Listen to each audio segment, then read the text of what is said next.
அவங்க அழகா ஒரு கதை சொன்னாங்க, டோடோ பறவையை பற்றி சொன்னாங்கல்ல, கேட்டிங்களா இல்லையா? கொழு கொழுன்னு இருக்கிற டோடோ பறவைய கொன்னு தின்னாங்களாம். கடைசியில் பார்த்தா அந்த பகுதியில் வர்ற ஒரு தாவரம் அதற்கு பிறகு வளரவில்லை. இயற்கை ஒன்றோடு ஒன்று இணைந்தது. இதை புரிந்து கொள்ளாத ஒரே உயிரினம் மனிதன் மாத்திரம்தான். இதை பற்றி ஜெயமோகன் அருமையான ஒரு கதை எழுதியிருக்கிறார். சுருக்கமாக சொல்கிறேன் அந்த கதையை. ஏன்னா புத்தக திருவிழாவுக்கு பேச வந்துவிட்டு எழுத்தாளர்களினுடைய கதைகளை சொல்லாமல் நாங்கள் வேறு எதை சொல்லுவது? ஜெயமோகன் அருமையான ஒரு கதை எழுதியிருக்கிறார். ஒரு பயங்கரமான சயின்டிஸ்ட், அவரோட மனைவியும் சயின்டிஸ்ட், அவருடைய அப்பாவும் சயின்டிஸ்ட். அப்பாவும் மகனும் எதை பற்றி ஆராய்ச்சி செய்கிறார்கள் என்றால் பேர்ட் மைக்ரேஷன், பறவைகள் வலசை போவதுன்னு சொல்லுவாங்கல்ல, நீண்ட தூரம் பறந்து வருகின்றன பறவைகள். நம்ம படிச்சிருக்கீங்களாம்மா? எல்லாருமே முறைச்சு பார்க்குறீங்க பிள்ளைங்கள. யாராவது கூப்பிட்டு உட்காந்து வச்சுட்டாங்களா வலுக்கட்டாயமா? ஒரு சிரிப்பை காணுமே முகத்தில். இந்த ஆண்டி என்னைக்கு முடிச்சு நாங்கள் எப்போ பஜ்ஜியை சாப்பிட்டு அந்த ரேஞ்சில் இருக்கு. பரவாயில்ல, வந்து சேர்ந்துருவாங்க அப்புறமா. பேர்ட் மைக்ரேஷன் பற்றி ஆராய்ச்சி செய்கிறார் மகன். அவருக்கு முக்கியமான கேள்வி என்னன்னா, பறவைகள் ஏன் இவ்வளவு தூரம் பறக்கிறது? அதை முட்டையிட்டு குஞ்சு பொறிப்பதை ஏன் உங்கள் வீட்டுக்கு பக்கத்துலேயே செய்யுமா? அதை நீ இருக்கிற மரத்துக்கு பக்கத்துலேயே நீ முட்டையிட்டு குஞ்சு பொறிக்க மாட்டியா? நீ எதுக்காக 10,000 கிலோமீட்டர் பறந்து வருதுங்க? ஆர்டிக் டர்ன்னு ஒரு பேர்டு இருக்கு, வட துருவத்திலிருந்து தென் துருவம் மாத்திரம் பறந்து வருது. சயின்டிஸ்டுக்கு புரியவே இல்லை, எதுக்காகடா இவ்வளோ தூரம் வரீங்க? நீ இருக்கிற இடத்துக்கு பக்கத்திலே செய்ய மாட்டேன். இதற்கான கேள்வி இன்றைக்கு கூட விஞ்ஞானிகளுக்கு தெரியவில்லை. ஏன் அவ்வளோ தூரம் பறந்து வருதுன்னு தெரியல. அதை விட பெரிய கேள்வி என்னன்னா, பாதையே மாறாம வருதுங்க. நம்ம ஆளு கூகுள் மேப் வச்சுக்கிட்டே அந்த அம்மா வடக்குல திரும்ப சொன்னா தெற்குல திரும்புறோம். ஆனா கூகுள் மேப் அம்மா நல்ல அம்மா, திட்டவே திட்டாது,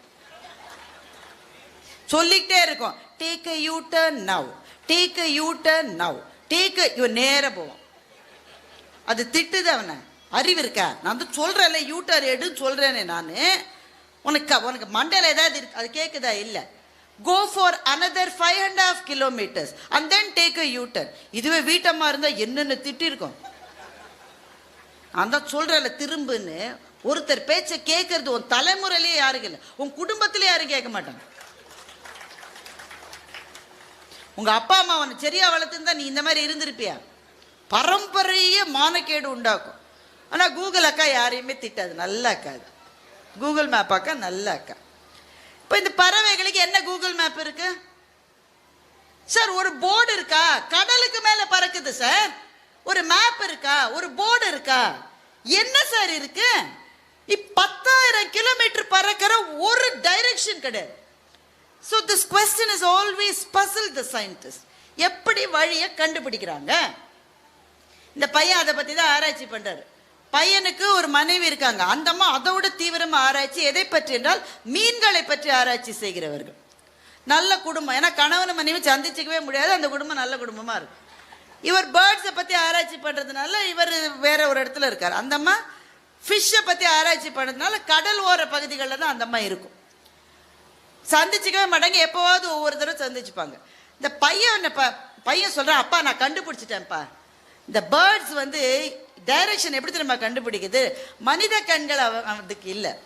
but there are invisible infrared ray fields in the atmosphere. Infrared கதிர்களினால் உருவாக்கப்பட்ட ஒரு ஃபீல்டு வந்து வாயுமண்டலத்தில் இருக்கிறது. மனித கண்களுக்கு அது தெரியாது, ஆனால் பறவைகளுக்கு அது தெரியும். இந்த இன்ஃப்ராரெட் ஃபீல்ட்ஸ்ல இருக்கிற வழியை வச்சுக்கிட்டு தான் அது இவ்வளவு தூரம் பறக்கிறது. நான் என்ன பண்ண போறேன், இதை நான் கண்டுபிடிச்சேன்றதை ப்ரூவ் பண்ணணும். விஞ்ஞானிக்கு எது முக்கியம்? கண்டுபிடிச்சது முக்கியம் இல்லை, நீ தான் கண்டுபிடிச்சன்னு முதல்ல ப்ரூவ் பண்ணி பேட்டன்ட் வாங்கினா தான் துட்டு தேரும் அவனுக்கு. ஃபர்ஸ்ட் அதை தான் செய்யணும். நான் இதை ப்ரூவ் பண்ண போறேன். என்னம்மா அங்கே பிரச்சனை?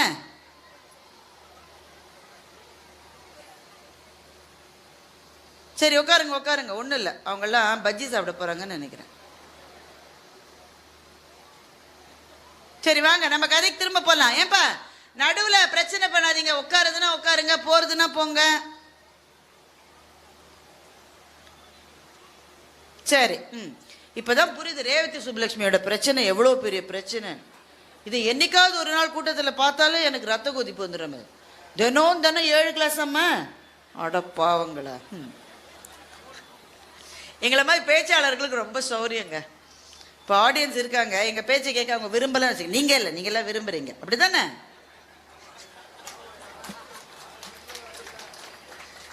தமிழ் வளர்த்த மதுரையில் மதுரைக்கு வந்த சோதனை, பாண்டிய நாடே என் பாட்டுக்கு அடிமை.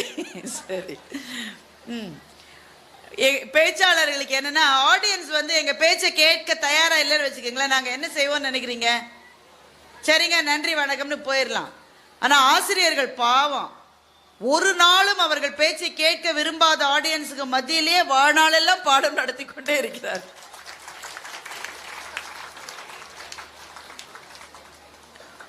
அவங்களாம் கிளம்புறாங்களாமாக்கும். சரி கிளம்பட்டும். சத்தம் இல்லாம கிளம்புங்கம்மா.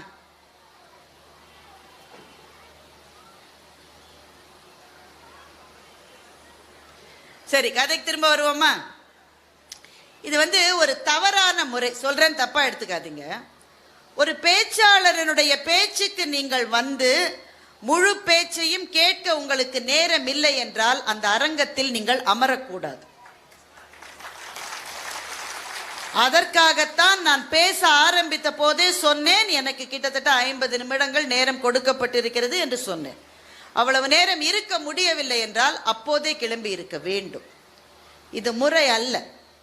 ஆனால் அவர்களுக்கு என்ன பிரச்சனையோ எனக்கு தெரியல. நல்ல மொத்தமாக கூட்டமாக வந்தாங்க, கூட்டமாக கிளம்புறாங்க. சரி இருக்கட்டும். ஒரு பேச்சாளன் பேசுகிற நேரத்தில் உங்களுக்கு குரு, அதை உங்களால் வாங்கிக் கொள்ள முடியவில்லை என்றால் அந்த அரங்கத்துக்கு நீங்கள் வரக்கூடாது. இது நீங்கள் எனக்கு செய்வதல்ல, இது நீங்கள் தமிழுக்கு செய்வது, இது நீங்கள் புத்தகங்களுக்காக செய்வது.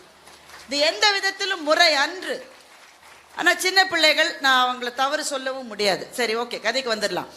இப்போ எங்கே நிற்குது கதை? இன்ஃப்ராரெட் ரேஸ் வந்து பறவைகள் பறப்பதற்கான வழித்தடம் அதுதான். இன்னும் இவர் கண்டுபிடிச்சிட்டாரு. இப்போ இதை ப்ரூவ் பண்ணணும். எப்படி ப்ரூவ் பண்ணுறது? அவர் சொல்றாரு, நான் என்ன பண்றேன், பறவைகள் போகிற இன்ஃப்ராரெட் ரேஸ் அந்த ஃபீல்டு இருக்குல்ல, அதை திசை மாற்ற போகிறேன். அப்போ எங்கேயோ போக வேண்டிய பறவை வழி தப்பி நான் எங்க அந்த ஃபீல்டை மாத்திருக்கேனோ அங்க வந்துடும். இப்ப வந்து குஜராத்துக்கு போக வேண்டிய ஒரு பறவை நாகர்கோயிலுக்கு வந்துடும். அப்படி வந்துச்சு நான் காட்டியும் என்னுடைய தியரியை இந்த உலகமே ஒத்துக்கொண்டு என் காலடியில் மண்டியிட வேண்டும் அப்படின்னு அந்த மகன் சொல்றான். அப்பா வயசானவர், அவருமே சயின்டிஸ்ட் தான். அவர் என்ன சொல்றாரு, டேய் தம்பி, பறவைகளை பத்தி உனக்கு தெரியாதுடா, இந்த இயற்கை ரொம்ப பெருசு.